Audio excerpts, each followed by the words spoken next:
table. I'll make sure everybody can hear me.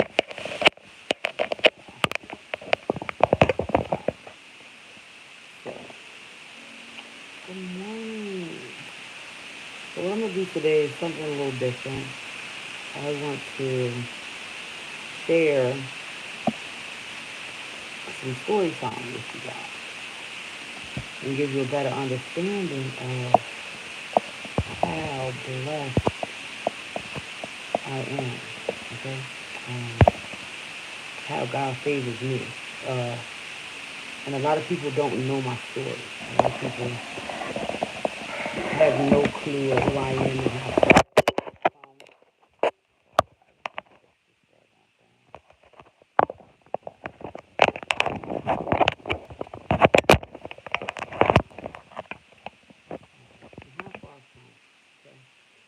I have been through the worst in life, and what I do is I want to share my stories because you never know who this may help, in the long run.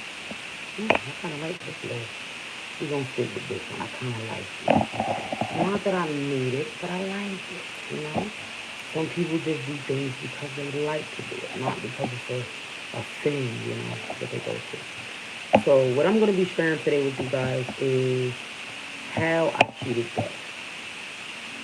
Death came knock. I swear I'm a cat. You can't make this shit up. I swear I got 9 lives like the cats, and I think I'm working on whew, by the grace of God. You understand me? By my ancestors and my spirit guides and by them being able to watch after me, I have been able to get away from deadly, life-threatening, issues or whatever. So, that being said, I'm going to try to go as far as back as I can remember. Like the first time I cheated that. Technically cheated that. Like, not really cheated that, guys. But I did. I don't know what the hell that is, but hold on, y'all.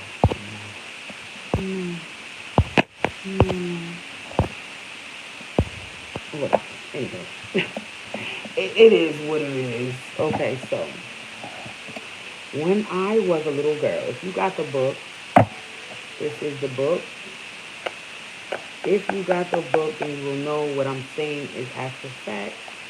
My first time cheating death, I was about 2 years old. I was about 2 years old, and one of my aunties were on this medication or whatever, and they used to keep all the meds in this big burrow, like this big ass wooden burrow with the old girls that be having the glasses and dishes and stuff like that, and so they would put it in the burrow at the top of the burrow or whatever. And me being a kid, I'm 2 years old, I go in there and I pull the drawers out. Boom. I go in there one by one. I pull the drawers out, and I'm using the drawers as a ladder. Don't ask me how I came up with this, but I did at 2. Um, and I climbed because I knew I would probably sit and watch them. I would watch them put these bottle of things, and it would probably intrigue me. This is how I'm thinking I did it. Like I would hear it as a child. I'm listening to, what if that's candy or it's making a noise? Like I'm intrigued. I want to see what these adults is trying to hide from me. So I pull the drawers out. Boom. I climb up on the little thing, and I get the pills. Now, I don't know, back in the days, they didn't really have the safety, like it wasn't a effective safety lock for kids when it came to the medicine bottles, okay? So I ended up getting one open, and I started just taking and I had done swallowed a few of the heart pills. They were heart pills, and I guess I must have passed out. They found me, they rushed me to the hospital, and they pumped my stomach. I remember being woken up, um, my birth mother on one side of the bed, and um, the guy that they were saying was my birth father.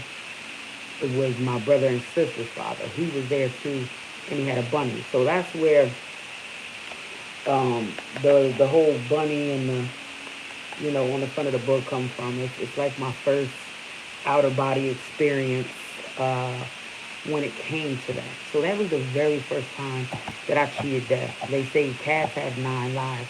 By then, by two, I was down to 8. Okay, by the age of 2 years old, I was pretty much down to 8 lives.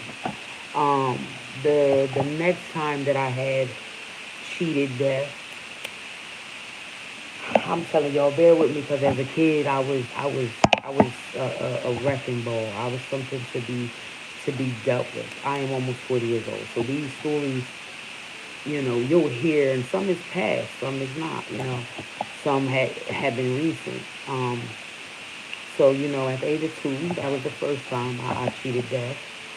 Then I was um, I was getting older. I was about, I want to say maybe 7 or 8, and I had been abused, and also that is also in my book, in my novel.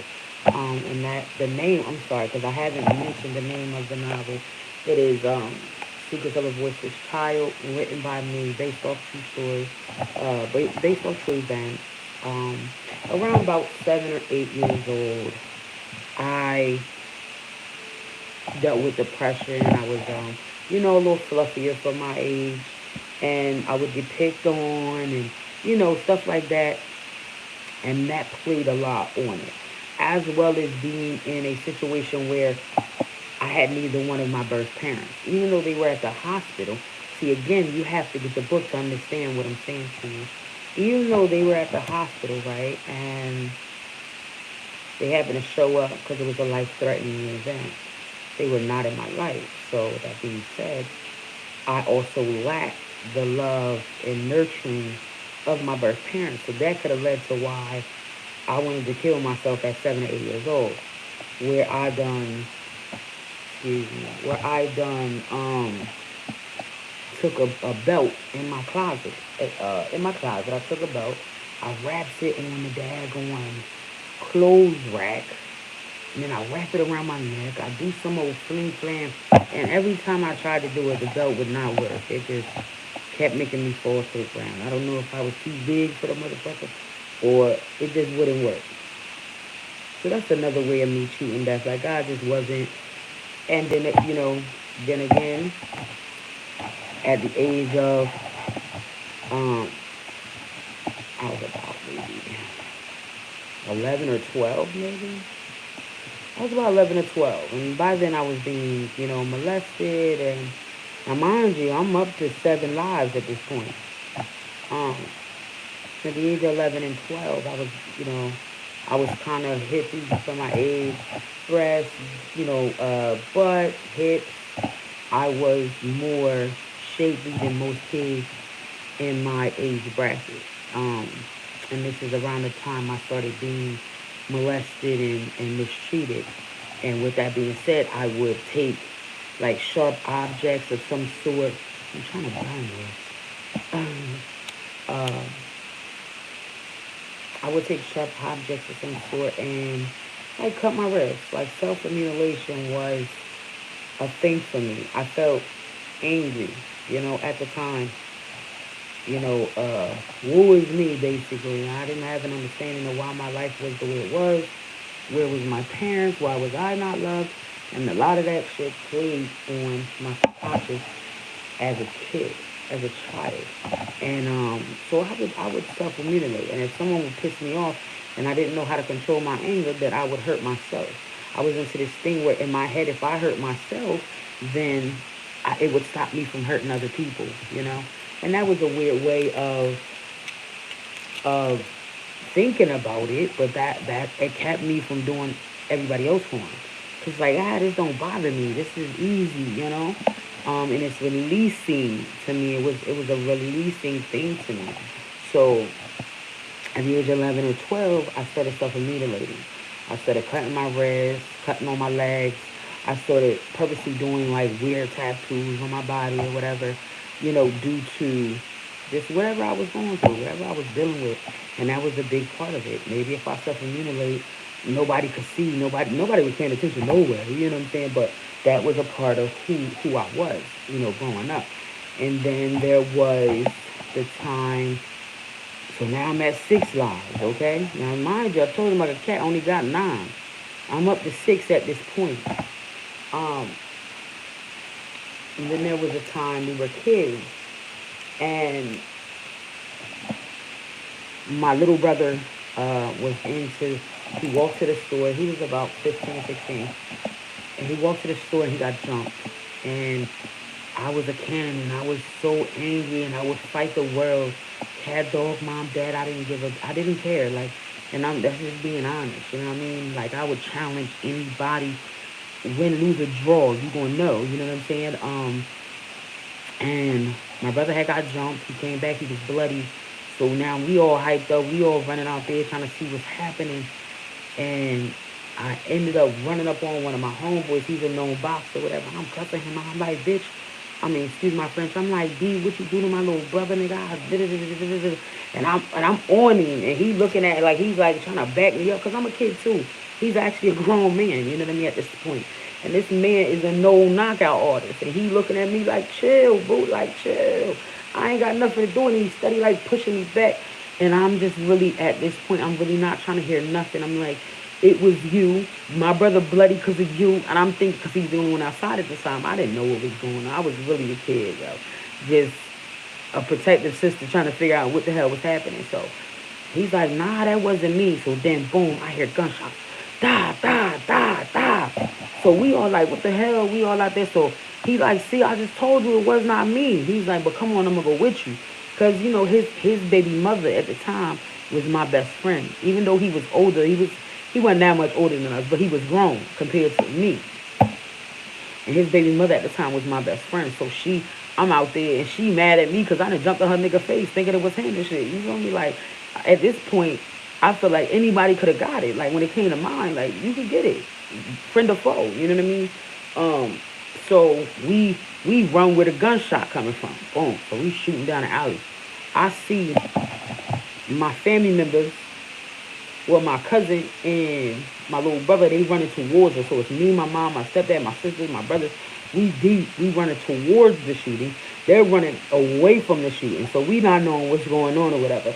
I'm still running towards Bull because I'm still in my head like, he got to see me. Like, who did this to my brother? Like, literally, like, yeah, you gonna have to holler at me about something, bro. Like, I need my face. Like, so he like, so they running towards me. At that time, yo, I swear, don't ask me why, how, I could not, like, I just was not going the opposite direction. I seen these motherfuckers running. Excuse my French. You don't like cussing, then please get off my face. But I seen everybody running towards me, and I'm still running towards where the sound's coming from, right? So they get to me, but they run past me, and I'm just like, what the? You feel me? Like, everybody, my mom, my stepdad, everybody is like running, my sisters, my brothers, everybody's like running towards me, and they get to me, and they run right past me, and I'm just like, what the hell just happened? Like, I am so confused at this point. So when I notice what's happening, I see it's a guy walking towards me, but he's coming towards me super fast. And he keep like messing with his t-shirt. He had a white t-shirt on. And he's steady messing with his t-shirt. And I'm listening, and my parents are like, run, run, run. I'm literally, y'all not listening to me, right?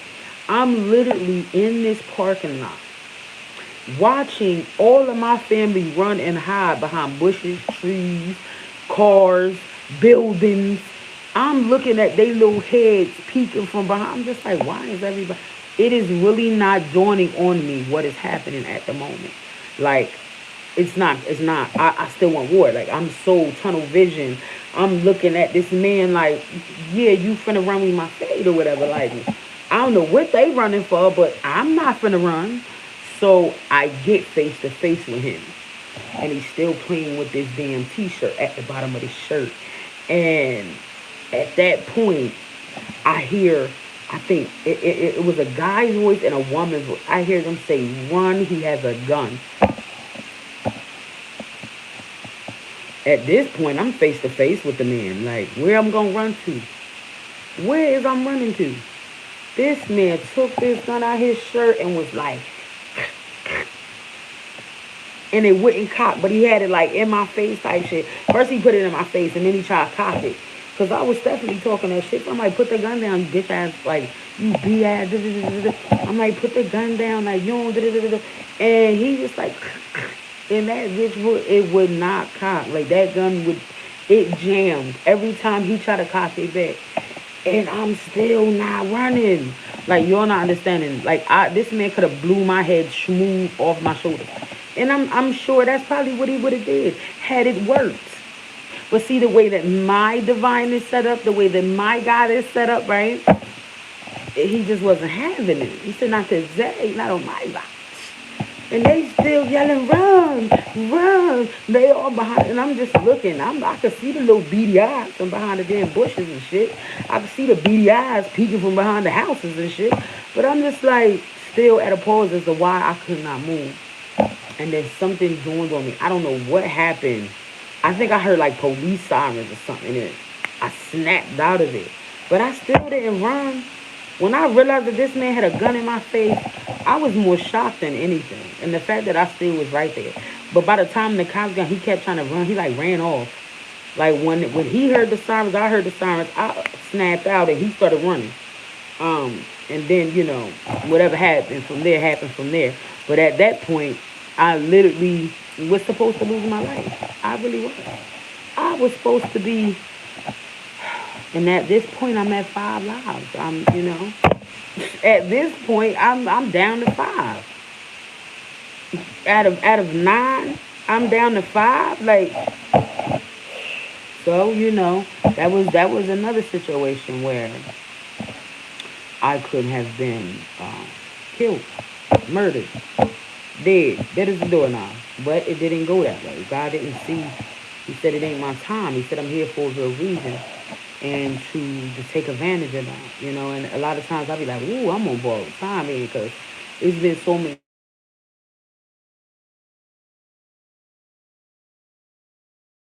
times where I know for a fact that I'm sorry, that was my phone. Where I know for a fact that I was supposed to, it was, you know, it was going down. It was going down. Like the time I I had this damn toothache and shit. And I'm outside with it. I don't got no medication or nothing. So I hit the homie up. Now anybody know anything about a toothache? That thing be kick. That bitch. Listen, I had a fractured tooth and an open hole, like a nerve in my fucking tooth that was just exposed. And the pressure from that, yo, oh my god. Listen, I have a kid 10 times over than I suffer from a toothache. Like that shit is out. You know what I mean? So, and it would have been like maybe a week before I can get into the dentist because they wasn't accepting. It was like during COVID or something. So I'm like, damn. I'm like, yo, my mouth hurt. I'm in pain. I'm like, this ain't cool. So I hit my peoples. I'm like, yo, who got the herbs, right? I'm like, yo, I just needed like 1 or 2 just to, you know, knock this pain out this tooth and shit. So he like, yeah, I got you. Da, da, da, da, da. My stupid ass, just because I'm in pain, get the shit, not paying attention. First of all, I did notice that they were like chalky looking. I'm like, I never even asked them though because I was in pain and it was like, I was like trying to block it out. I'm just like, what the fuck are these so chalky, you know? How is these so chalky? But I ended up throwing them back anyway while I was in the car. I was like, fuck it. Let me just take this so I can get this pain out because I had shit I had to do. I think I forget what I had to do today, but I was running around all that day. So I'm like, damn. I take the pill. I go back to the crib. I started feeling like real weird, yo. Like real fucking weird. Something said, get up. My heart was like boom, boom, boom, boom, boom, boom, boom, boom, boom, boom, boom, boom, boom. Like it felt like my shit was jumping out of my chest. Like I had no understanding why I felt the way I felt. I'm like, nigga, this don't feel like no irk. I'm like, this something else. You feel what I'm saying? So I call cuz. I'm like, yo, hit ball and ask him, like, you know what I'm saying? What the fuck is in his pill? Like, da, da, da, da, da. Like, this shit got me feeling weird as hell. Now I'm getting lightheaded and shit. Some said go to the refrigerator and drink milk. I went in that bitch and took down like a half a gallon of milk. I can't make this shit up. Do you not know these motherfuckers called me and I'm sitting in there and they telling me just let it, you know what I'm saying? Cuz is trying to walk me through it. And I'm like, they like, did they give you a John with fentanyl on it? Was that fentanyl that was on that? Yo, let me tell you something. This motherfucker gave me a Percocet that was dipped with fentanyl. I almost died that night. Everything, I was throwing up. Listen, this pill so, had me feeling so weird. I was throwing up. I had a headache. The room was spinning. I just kept drinking milk, drinking milk, drinking milk. I just kept trying to do anything I could think of to make this pill come up. I done threw my fingers down my throat, tried to throw that shit up, everything. Cuz came over, seen, make sure I was good. Everybody make sure I was good. I was like, yo, when I come to, when I realize what's happening, I'm bored gonna see about me. Like, nigga, you could have killed me. Is you crazy? But then again, it's my fault. I went to the hood looking for medication, right? That's what the fuck I get. So now what I'm down to? 4 lives. I was supposed to die. I was supposed to die. I'm down to 4 lives. Real rap. So now I'm down to 4 lives. Time go on, time go on, time go on. I'm probably like 20, I want to say 24. Around 24, 25. And I'm married. I'm in an abusive relationship. This man is beating the daylights out of me. Do you hear me? Stomping me, punching me, kicking me, pulling my hair out. He's leaving boot prints on me. You hear me? Cheating, lying, stealing, conniving. I mean, whooping. You hear me? Like I'm a slave. I mean, this man ripped my hair out so bad. Like, I literally had strands. I had a strand here and a patch here, a strand here and a patch here. Like, I looked like a plucked fucking chicken. This man had literally plucked me like a fucking chicken, y'all. Stomped me, had boot prints. He tried to kill me. And one day, just one day, I just got fed up. I was so tired of it. I was like, you know what? You got it. I ain't even finna deal with this no more because I don't have to.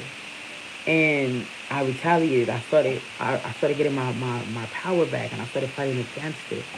And we got into a physical scuffle with a hammer. A hammer was involved. And this man got hold of this hammer and he was steady trying to, and I'm thinking to myself, while we tussling over this damn hammer, if he gets this hammer, he's going to kill me. He's going to bash my head in with this hammer. He is not going to let me leave this house. So I'm sitting and I'm holding on to this hammer for dear damn life. You hear me? And my daughter walked out the room. If you've seen the podcast that I did about the domestic violence, and I had my daughter on the panel and she was explaining to me what damage it did, this is a part of that. Like, I can't make none of this shit up. Like, I've been through some shit. And I'm a walking testimony. Like, am I angry at that man? Absolutely not. I am thankful for the lesson. I know the red flags, and I know where we're not to entertain. I know what I'm not willing to entertain no more. I'm not willing to risk my life to say that I'm married, or to say that I stayed in a 2-parent home for my children. Like, I had so many things playing on my mind at the time. Like, I gotta do this for my kids. What if the kids and that what if the kids shit is it just don't add up. When it come to you sparing your life, the kids will understand. They rather have a living parent than a deceased parent. And then on top of that, my mother would cry and cry and cry and cry. And she's like, listen, he's going to be the reason I get that call. He's going to be the reason that they tell me to come ID your body. I need you away from this man. She said, you box. You allowing him to do that to you. And I'm all stupid. I'm like, mommy, when you love somebody, you don't want to do them. Who wants to do somebody physical harm that they love, genuinely love? See, one thing about me, right? I'm a Scorpio. I love hard. And I genuinely love this man. And I did not want to physically do him any harm. But it felt like the more I didn't want to do him no harm, the more he wanted to harm me. You understand? So now I got to pick and choose. Is it me and him? And like my uncle would say, he a Marine. He was in the army. He was a Marine or whatever. And he would say to me, it's either gonna be you or them, and it ain't gonna be you. You know what I'm saying? So you gotta pick and choose. You want to live or you want to die, or to just say that you rocked out. You was a dedicated wife. I'm not. And I would cry to myself like, God, when is enough enough? When is divorce okay? You know what I mean? How many black eyes do I gotta get before I can say I've had enough? Before I can say this is not the lifestyle that I am willing to live.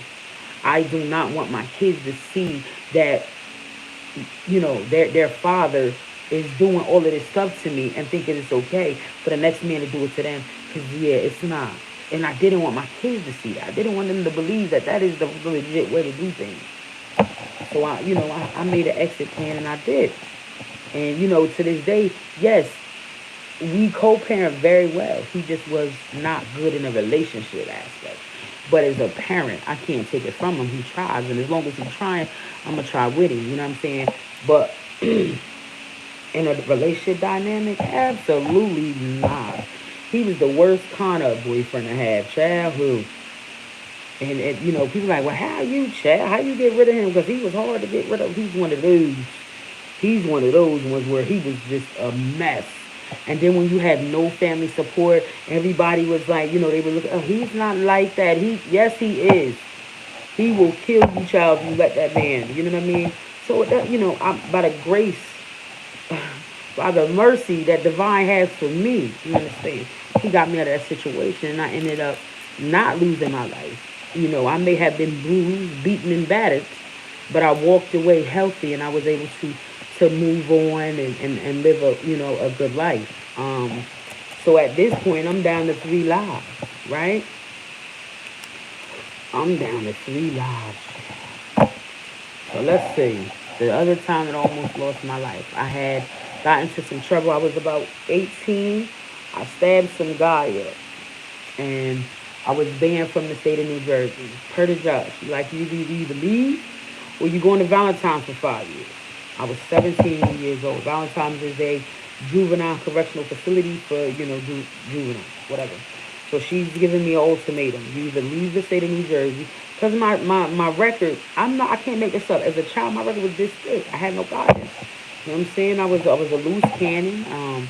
I was angry. I was upset. I was confused. I was lost. I had no sense of direction. And this is me saying it. Like, I'm not afraid. I'm not ashamed. Not afraid. I'm not ashamed of nothing I've been through, because this makes me who I am today. And I believe that had I not gone through those things, that I wouldn't have as much knowledge as I have. I wouldn't be as thankful as I am. So with that being said, I'm not upset by none of the things I went through. Because we all going to go through things. That's what life is about. Learning. You're going to go through some things. You either learn or you don't. But with that being said, so I picked to leave the state. When I left the state, I went to Washington State. I got a few family members out there, whatever. And I went out there to get a peace of mind, start over, something different. I was avoiding jail. I was avoiding the 5 years, period. By the time I made it out there, I was 18. I had moved into my own place maybe a week later, because I wasn't really getting along with the relatives, because I didn't know them. And I felt like they were in competition with me. They really didn't have my best interest at heart. And that's being honest. You know what I'm saying?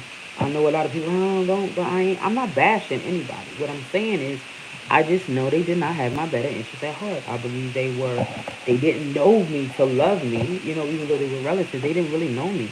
They just wanted to help me, and I respectfully thank you. But I moved out of my people's house maybe a week after I was there.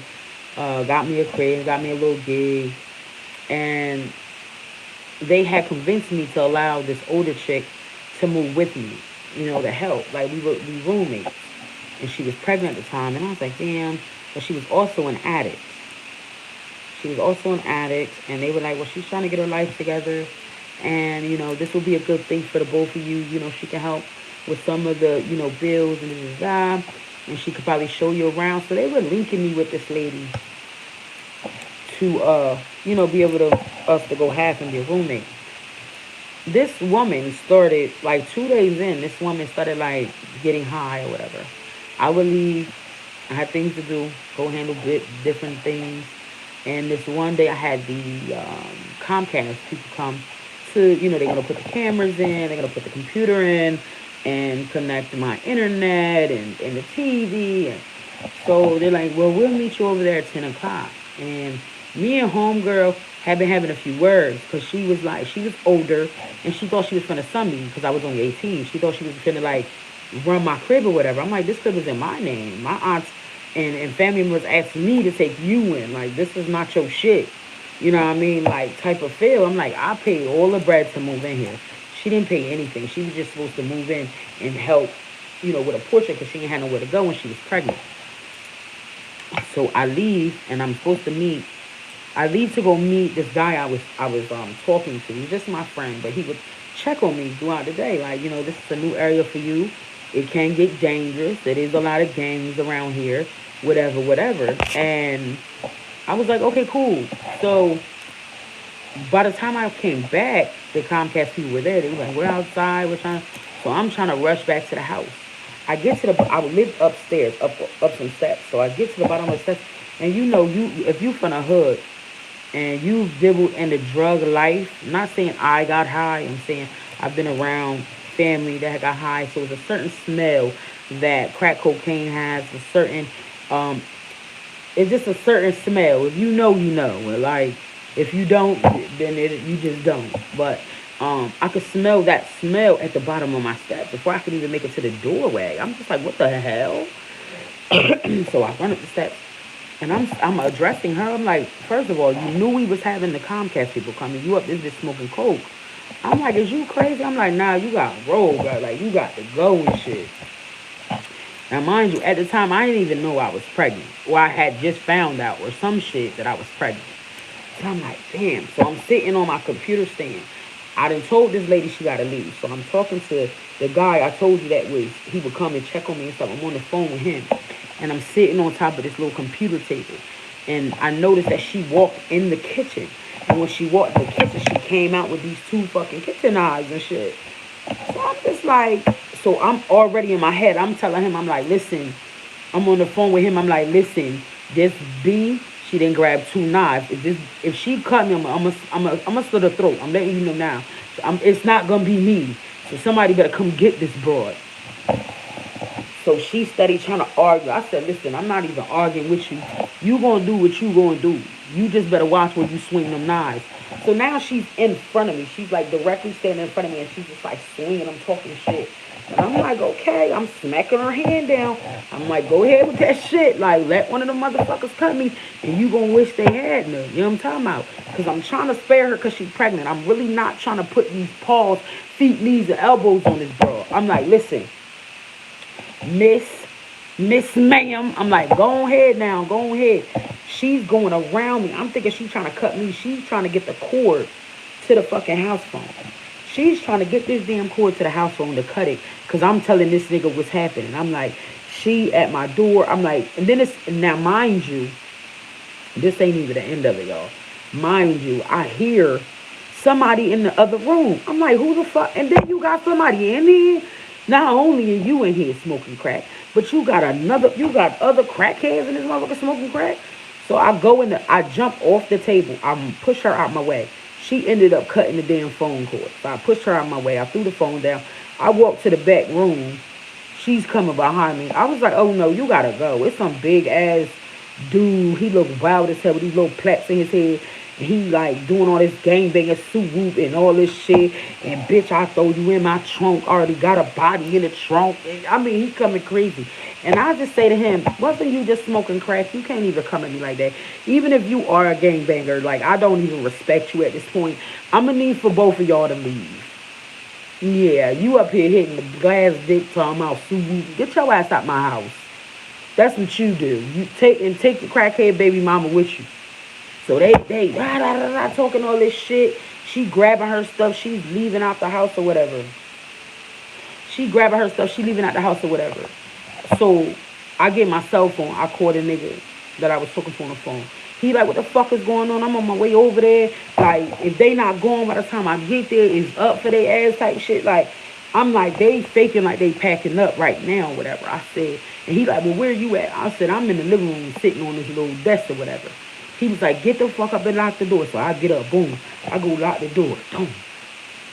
This bitch coming up the steps. Boom, boom, boom, boom, boom. Boom, boom, boom. Mind you, the niggas on the phone with me. He like, yo, I'm about 10 minutes out. Keep her on that step. Da da da da. So he's like, don't open that door for her, yo. Don't open that door for her. She gonna try you. Don't open that door for her. I'm like, bro, I'm not even worried. She could try me if she wants to. The only thing saving her is she pregnant. And I really don't want to punch on her because she's pregnant. You feel me? And the fact that she my people's and shit is really what's saving her. Whatever. She steady kicking. I'm like, yo, she finna kick the door off the hinges, yo. And I'm like, the nigga kicking with her and shit. Because I'm peeking out the people at this point. I'm like, this nigga kicking the door too. I'm like, bro. He like, yo, I'm right here. Don't even worry about it. So I'm like, all right, bet. I'm like, get off my step. You know what I mean? My people's on his way. If you hear when he come is up. You feel me? Boom. I hear it go completely silent. It goes completely silent. Then I hear, boom! These motherfuckers can kick my door off the hinges. You hear me? Off the hinges. To do nothing. To just talk shit. I was like, bro, you talking like, if you really wanted to scuffle, you know how to scuffle. Like, you wouldn't have, if you wasn't scared of me, you wouldn't have went and grabbed no knife, my nigga. Like, real shit. If you was gonna rumble, nigga, you would have rumbled. Like, period. All that gangbanging, that shit don't scare me, nigga. I'm neutral and I still bust your ass. Straight up. Like, you got me chopped. I'm like, now roll. Get whatever little bit of shit you got left and get the fuck around me. And that's just that. Like, I'm not even playing. Like, boom. So they ended up leaving. I ended up telling him that they kicked the door. He heard it anyway. They kicked the door and shit. So he came over. He helped me because him and his pops had a construction job. So they do different shit. So he came and put my door back on and shit. Like the same day. He was like, keep them out your crib. Blah, blah, blah. Then, yo, it was the funnest shit. Like, this nigga gave me a 35 special. I know a 38, my bad. 38 special. He was like, he gave me some shells. He's like, you know how I loaded Jersey? They used to call me Jersey and all that I did. I was like, yeah. He's like, I bet you do. He's like, anybody come through that door, you let that shit off. No hesitation, nothing. He's like, you need me, hit me. I'm not that far. You feel me? If I ain't around, hit my twin. Because he was a twin and shit. He's like, I ain't around, hit my twin. We gonna come check on you, whatever. He's like, I know you here by yourself. He's like, I ain't gonna let nothing happen to you. You feel me? But yeah, I was good after that. But that was another part of me. You know what I'm saying? Them people could have killed me in there. She could have poked me up. And he could have literally threw me in his trunk if he wanted to. This ain't my town. You know what I'm saying? I don't know nothing about these folks. But what I'm not going to, what you was never going to do is just get it off of GP. Like, you going to know. Like, I'm not one, they be like, damn, Buddha went out without a fight. No, the fuck she didn't. Bitch, Buddha went out fighting. Did you see homeboy lost the eye? Homegirl was missing an arm. Like, what? Don't play with me. This ain't no easy win, straight up. So that was another one. So now I'm basically down to two lives. Right? On borrowed time. Like, y'all not feeling me. I'm on borrowed time. Then go to this damn restaurant. Order these shellfish. Shit. Ended up getting sick. I'm throwing up. I mean, every shit coming out of every damn angle. And I'm losing so much fluid. I don't know what's going on. At this point, I'm throwing up blood. My mom is like, get up and go to the damn hospital, yo. Get up and go to the hospital. I go there. The lady was like, yo, had you not came when you did, you would have died. You have an allergic reaction to shellfish. You're allergic to it, and you must have. I was like, how am I allergic to it when I grew up on shellfish? I grew up eating crabs. That was our shit. You know what I mean? She said, but the older you get, you take on different allergies and shit. So I guess now that I'm allergic to shellfish, yeah, I guess that's the damn thing now. So I'm mad. I don't eat that shit. Like, and if I do, I'll be having to take, like, shit for allergies. Or I'm going to be in a hospital. So that was another way that almost lost my life. Then I had a gallstone the size of a baseball in my stomach, spitting up blood, spitting up blood. And I'm just thinking, I'm like, I might got a cold or anything. It's just coming out. I'm spitting up whole clots of blood, my nigga. Go to the hospital. Again, I'm so stubborn. I'm the type of person I could take pain. It don't really, no, it's so little. I'll wait to the end. So I'm literally on my deathbed to go to the hospital. Cannot make this shit up, yo. I cannot make it. You know how many times, like, my people was like, bro, get up. Go to the emergency room. Like, and I was damn near dead. They like, how the fuck? You didn't know. So, excuse me. So this time, I had the gallstone that was size of a baseball. And why I was throwing up blood is because it was moving back and forth in the top of my stomach. And they were like, a lot of people were able to be like, piss these out, or they had to go in and physically remove mine. Why they went in and physically removed mine? My appendix burst while I was in surgery. So they removed them as well. Like, I was just like, what the hell? Like, had I not had been throwing up from the appendix, I mean, from the gallstone, I would have been damn near dead because my appendix was like to burst anyway. You see how divine be saving me? I'm telling you, he got a thing for me. He got a thing for me, girl. He do. He got a thing for me. So basically, what I'm saying is, don't take life for granted. It's short out here, and if you done made it out of life-threatening situations, don't take that for granted. That means you're here to do a job. That means you have a higher purpose on this earth, and that's the whole moral of this story. Is yes, I've got away with not dying several times. You know what I'm saying? Because it wasn't my time to go. And it's not going to be my time to go anytime soon. Then, we go another time. Yo, I'm telling you, I done fought death a lot, man. Real shit. So, I'm on the highway. My tire, my front tire, I'm like, yo, this shit bald. I said, within the next couple of days, I got to go get a new tire. I had just said it to my stepmom. She in the passenger seat. I'm driving. And I had to go do something up the highway. Something as far as my license, I think. And I'm coming down the highway, and I feel my tire go, like it did some old weird shit, and I'm just like, but it put me on point. Now I'm tense. I'm ready just in case this tire decides it's going to blow out while I'm on a highway. Mind you, I'm looking through my rear view, and it's 5 tractor trailer trucks directly behind me. Literally, it's 5 of them directly behind me. So I'm like, shit. I'm like, I need to get off. I'm on the wrong side of the dang on highway to get off the highway at this point. I'm not even on the right side to get off, but I have no other choice. If I try to go this way and cut across, there's too many cars coming. It could be dangerous. It might blow out, and now I'm in the middle of the highway. So I'm all the way in the accelerating lane. Now, where I'm at, it's like this hill. But this hill is steep, yo. This hill was so steep. That day before that, it had snowed and then it had rained. So everything was either slimy, mushy, muddy, just wet. And we coming around a curve. We're coming around a curve. And I'm saying to myself, if we come around this curve and my tire blow out, them trucks are not going to have enough time to see me. They're going to all match straight into me. We're never going to make it off this highway. Like, this is it for me. I'm literally seeing my life flash before my face. So I'm like, you know what? My stepmom, and she's hollering.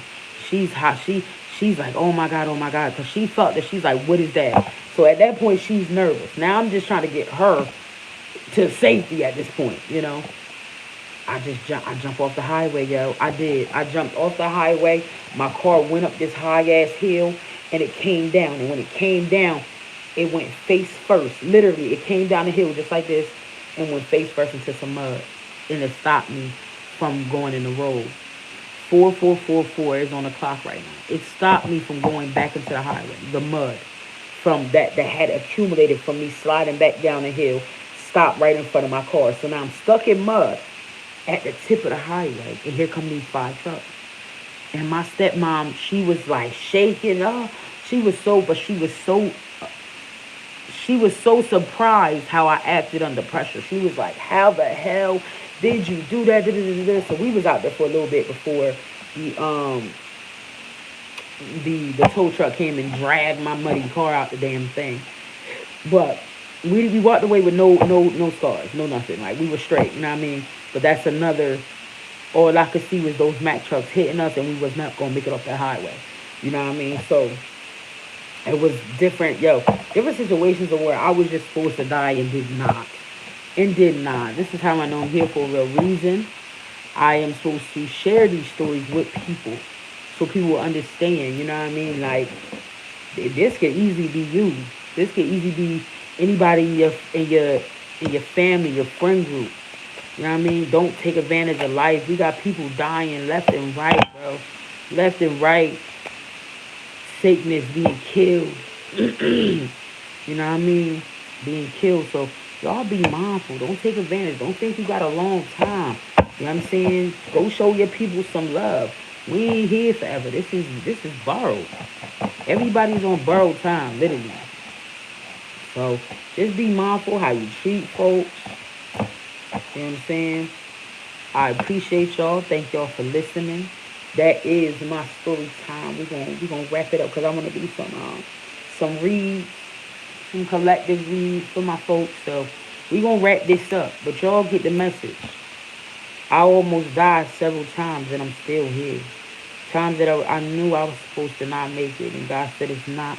I'm very well protected, and I stand on it. I have spirit guides, ancestors, and my folks around me. They cover me on a daily basis, like daily. You know what I'm saying? So I am thankful. Be thankful that we're still around to do it again, to make a different impression, to make it right. You know what I'm saying? To forgive. Um, and just move along. I love y'all. Appreciate y'all following the page, High Elevation. Lady Ra, I'm out.